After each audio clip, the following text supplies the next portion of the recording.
In broad daylight, she walked into the hospital with a gun. She shoved open the emergency surgery room doors, completely ignoring the doctors trying to save a patient. One glance at the patient's brain CT scan told her everything. The tumor had spread too far. There was no point in saving him, so she shot him dead on the spot. After pushing his body off the operating table, she forced the doctors to perform surgery on her immediately, but when the doctor opened up her abdomen, he pulled out an entire packet of blue substance from inside her. The doctor was stunned when he heard.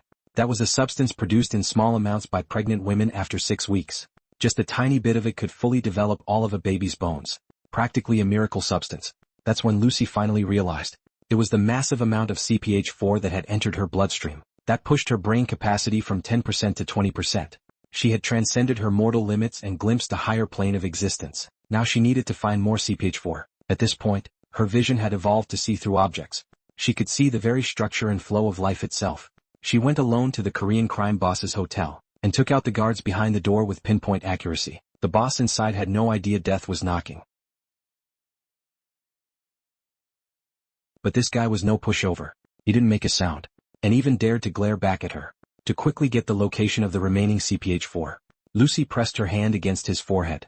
Through skin contact alone, she could sense the neurons storing his memories, and read them directly. From his memories, she quickly pinpointed the whereabouts of the other 3 drug mules.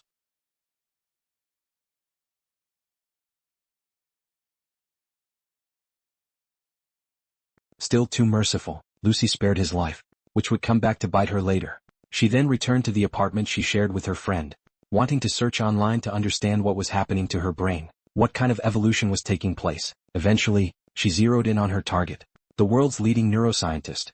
She immediately hacked into the professor's home devices. Before he could even react, Lucy cut straight to the chase, explaining how CPH4 had affected her. Her brain cells were multiplying at an exponential rate.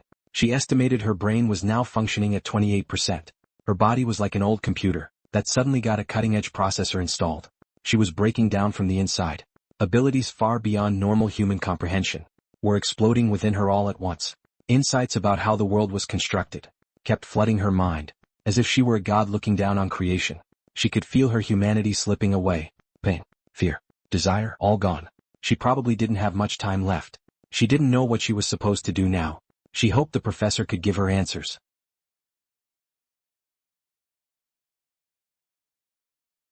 Suddenly, everything clicked for Lucy, passing on eternal knowledge in what little time she had left. Perhaps that was her purpose.